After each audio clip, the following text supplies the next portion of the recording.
What's going on, you guys? My name is Shiraz Ahmed, and in today's video I'm going to be talking to you about what to do with your IRA or 401k if you're planning to move from the United States to Canada. So stay tuned.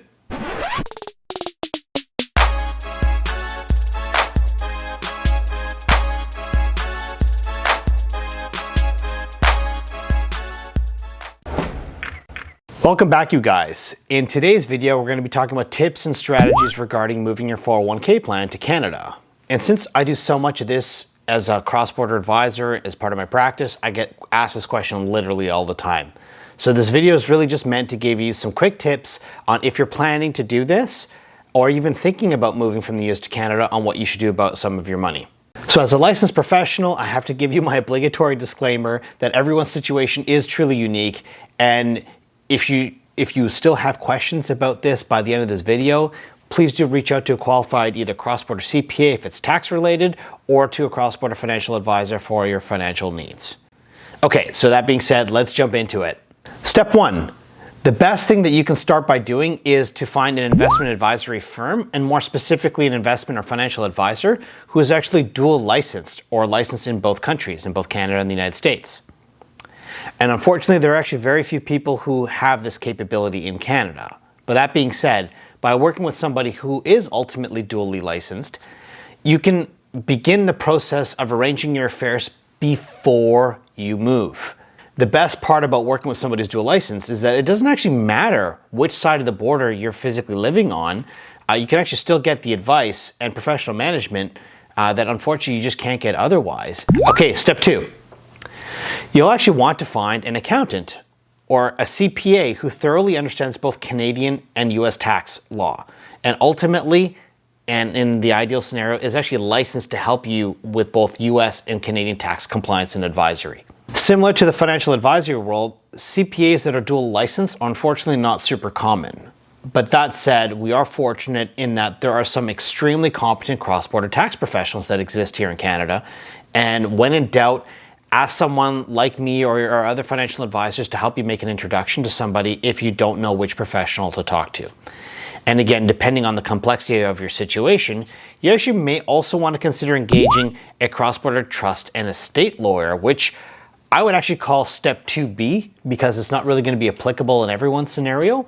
But some of the reasons why you may want to even consider speaking with counsel would be if you have items like wills or healthcare directives or powers of attorney, or even trusts and other legal structures that you either already have in place or desire to put in place as part of your planning.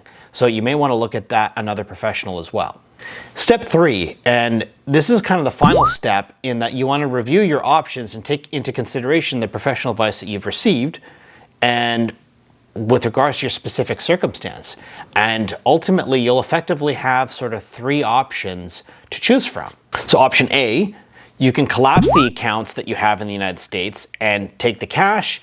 You'll likely face some hefty amount of taxation as a result. So we typically don't recommend this as a solution, but depending on the circumstance, this may or may not be the right fit for you. Option B, you may have heard that you can actually roll your 401k plan into an RSP here in Canada. And while technically you can, we have to kind of go over whether or not this may or may not be the right solution for you. For your reference, this is actually referred to as a 60J RSP contribution in Canada. And in a lot of cases, it's a worthwhile exercise to conduct a financial modeling of the tax liability to help you determine if this is actually a viable solution for you given your circumstances. For example, in some cases, let's say if you're a bit younger or under the magical 59.5-year-old limit that the IRS sets out, and you may be subject to an extra penalty associated with an early withdrawal from your retirement plan.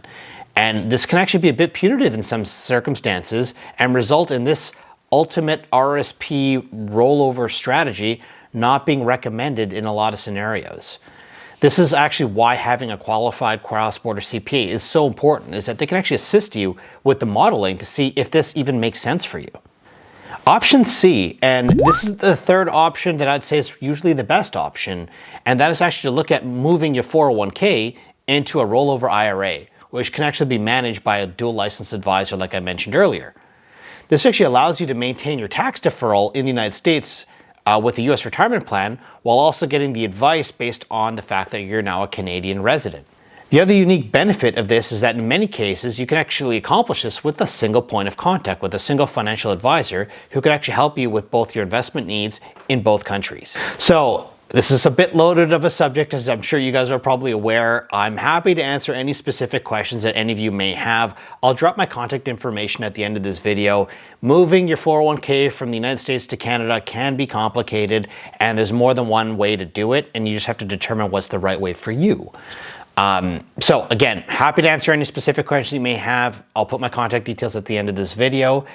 If you appreciate the content that I've been creating, please do consider subscribing. And if you hit the bell icon, you'll be notified the next time I upload a new piece. So until next time, stay safe out there, everybody, and we'll talk to you soon. Bye for now.